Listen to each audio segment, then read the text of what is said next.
estamos de volta com o programa Observadores deste domingo, hoje discutindo um pouquinho aqui sobre a recuperação de dependentes químicos, e a gente tem um trabalho que até aqui tem tido um ótimo êxito, que é o trabalho da Chácara Emaús.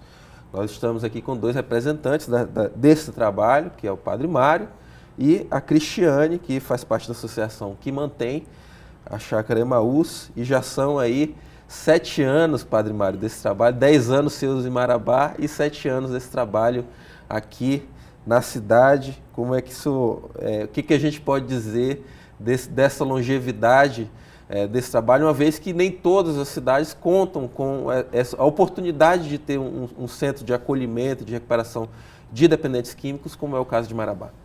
Muito bem, esse programa, esse bate-papo, penso que veio cair assim num momento muito oportuno, quando dia 26, próximo essa semana passado, foi o Dia Nacional de Combate às Drogas.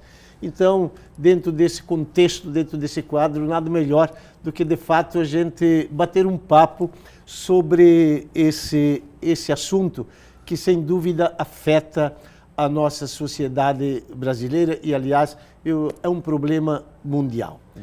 Bem, penso que é um momento também muito bom para a gente resgatar a origem desse trabalho.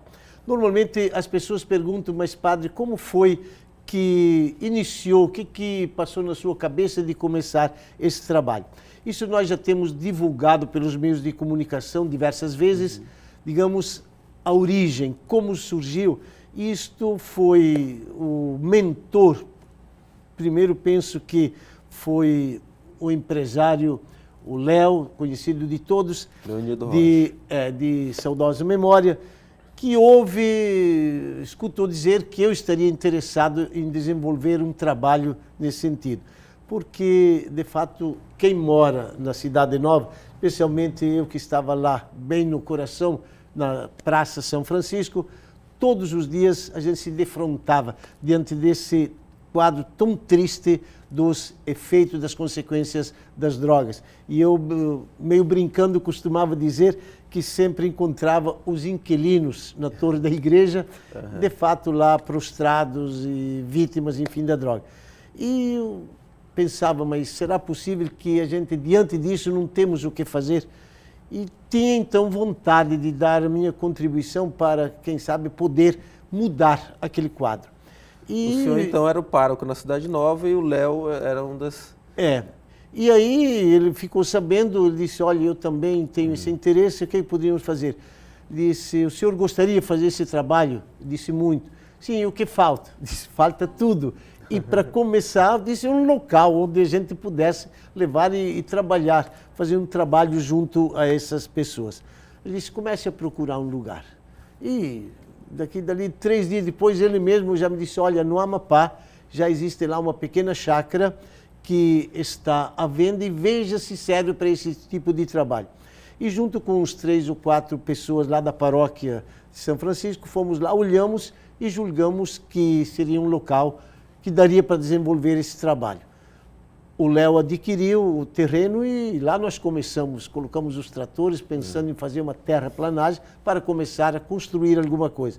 Quando tínhamos feito já uma parte do trabalho, aí chega onde hoje é a sede, também estava à venda, que é uma propriedade contígua àquilo que tinha sido adquirido, e ali adquirimos aquilo e tudo em ruínas, e aí começamos então o nosso trabalho. Cris, eu imagino que não é simples manter um trabalho como esse, né? Ou seja, o Padre Mário já contextualizou aqui como nós chegamos a ter estrutura, mas nós precisamos manter essa estrutura. Né? A Chácara Emaús, ela sobrevive de doações, de mantenedores. Como funciona isso? Desde o início, como o padre falou, são feitos alguns eventos, inicialmente churrasco, show do Padre Zezinho, patrocinados pelo Léo, para que a gente conseguisse a reforma. Certo. E hoje em dia, tudo é mantido com a doação da sociedade. Alguns empresários, algumas pessoas físicas mantêm o centro e, graças a Deus, até hoje, nunca faltou nada. Tem a mão de Deus abençoando aquele lugar, realmente. Saberia dizer de cabeça o custo mensal de se manter um trabalho desse? O padre sabe. Olha, normalmente nós mantemos lá 20 internos. E se fosse assim, colocar tudo na ponta do lápis, cada interno custaria um salário mínimo por mês. Não é simples. Fôssemos adquirir tudo, comprar tudo, custaria... Nós estávamos, eu e o Gilmar, que é um dos nossos monitores e motoristas lá da instituição, estávamos fazendo os cálculos. Então, chegaria mais ou menos aí para manter 12 a 14 mil reais por mês. Seria o mínimo para manter esse trabalho. E falando nisso, dessa manutenção, o Patrick, eu queria aqui dar um destaque à sociedade de Marabá, porque desde que aqui cheguei, mesmo para os trabalhos que eu desenvolvi, digamos, no sentido religioso lá da paróquia, mas já passei por muitos lugares, não posso reclamar, dizer que os outros lugares não fossem bons, outras paróquias, outras cidades, mas de fato aqui eu tenho que destacar a generosidade e a solidariedade de muitos empresários, enfim, aqui da sociedade de Marabá. Boa parte das pessoas que fazem parte lá da associação são mesmo os paroquianos lá da São Francisco, né? Isso que são as pessoas que sempre foram mais próximas a vocês, mais próximas ao Padre Mário e que estão lá no dia a dia. Eu percebo isso, Cristiane. Sim, temos, graças a Deus, até hoje, é igual eu digo, o bom pastor carrega suas ovelhas. Muitas das pessoas eram paroquianos, né, da São Francisco, que são da associação, diretores, e os mantenedores também. Até hoje, graças a Deus, tem gente lá que faz doação, gente que vai passar um dia com eles, que vai fazer uma comida, vai ensinar uma receita. E a gente sempre tenta fazer esse entrosamento. E temos a missa também todos os domingos. Então, nós vamos falar sobre essa missa já aí. tem uma nova comunidade também que se formou lá e que também são novos colaboradores e que estão abraçando a obra junto com a gente. E tem umas imagens aí que a gente vai ver no próximo bloco, que nós vamos conversar um pouquinho sobre essa história da missa. Lá. Mas essa questão digamos, dos paroquianos de São Francisco ligados, é que quando começamos, para uma questão de, digamos, legalidade, de representar a instituição diante do poder público, é claro que se faz necessário o CNPJ. Então, daí a criação da associação. Então, criamos a associação e os membros, os sócios fundadores e mesmo os membros da diretoria, na época, foram todos da paróquia São Francisco. Daí essa ligação com chácara e paróquia. Perfeito. A associação, ela hoje tem uma estrutura, obviamente, né? Sim. Presidente, vice-presidente, secretária, Sim. né? Tesoureiro, tudo organizado. É a parte jurídica da coisa. Burocrática, tem lá a diretoria que responde. O trabalho a gente deixa sempre com o Padre Mário. Quem está na figura hoje de presidente? O presidente é o Márcio Roberto. Márcio Roberto. E é bom, assim, aqui colocar que uma das coisas, às vezes, nessas instituições, a preocupação para manter sempre a instituição em dia com a devida documentação. Porque qualquer projeto, para você cadastrar ou apresentar, a primeira coisa que pedem é toda essa parte burocrática da certidão negativa disso, enfim, tudo aquilo que... E nós, então, até hoje, graças a Deus, temos, assim, a associação toda em dia.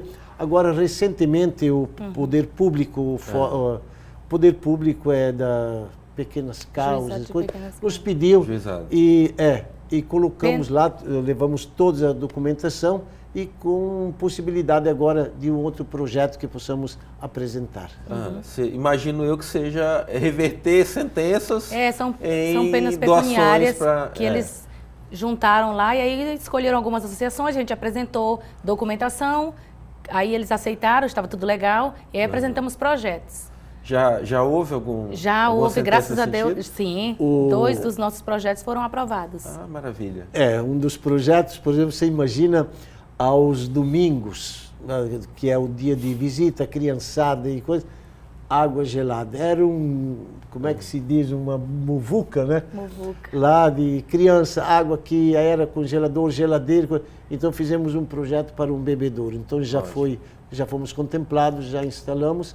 E outro depois, certamente, mas já que aqui essa parte do projeto, estamos construindo a capela e a capela fica no elevado, na colina, diríamos assim, do território da chácara.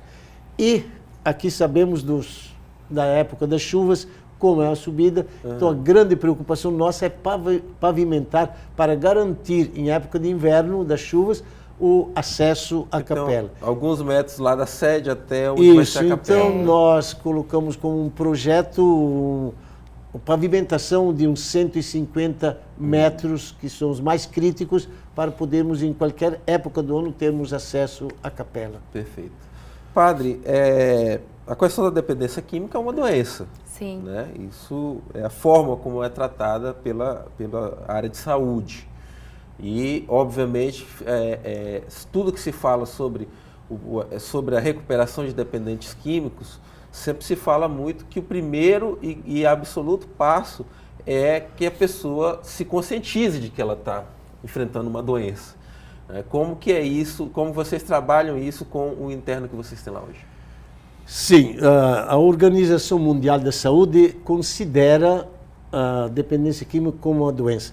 Tal ponto que, em alguns estados do Brasil, quem de fato está internado numa dessas fazendas, nesses centros que trabalham com a recuperação com período e não com outras químicas, para combater outras químicas, então até o próprio INSS vai garantindo um auxílio saúde durante o período do tratamento.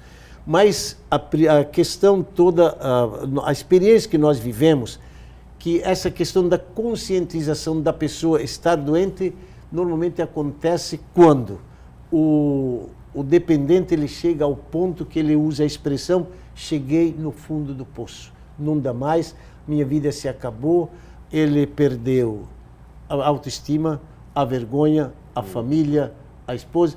Então ele vê, como que dizer, para mim tudo se acabou, não vê outra saída, então ele se conscientiza que aquela situação não dá mais, não é digna de uma pessoa humana e que sozinho não consegue sair do fundo do poço. Aí ele começa, talvez com alguém da família: me ajudem, eu quero ajuda.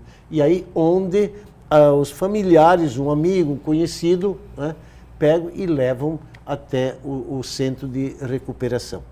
E lá o nosso trabalho, a desintoxicação é, em primeiro lugar, pelo tempo, né? E a fortificação da vontade também, na medida em que a pessoa vai passando um determinado tempo, o tratamento é projetado para 9 meses, que é um número devido aos 9 meses de uma gestação de uma vida nova. Então se parte desse princípio para gestar uma vida nova. É limitado a esses 9 meses ou é prorrogável? Não, se quiser pode prolongar, mas o mínimo são 9 meses, né? Então a pessoa vem, se apresenta, quer ajuda e nós lá começamos o tratamento. Como eu dizia, não usamos como certas clínicas especializadas que usam a química para combater essa outra química, digamos, tão destrutiva. Hoje eu estou convencido, pelos 7 anos de convivência com esses dependentes, confesso que ainda não consegui entender esse submundo da droga, digamos, que é muito complexo. Mas uma coisa eu estou certo de que, por trás do problema das drogas, existe um vazio espiritual, um vazio de Deus, que gera um total falta de sentido de vida. Então, daí a combinação do tratamento com a parte espiritual. Então, eu sempre, na entrevista, eu sempre digo que o primeiro remédio e o maior remédio que nós usamos lá é Deus.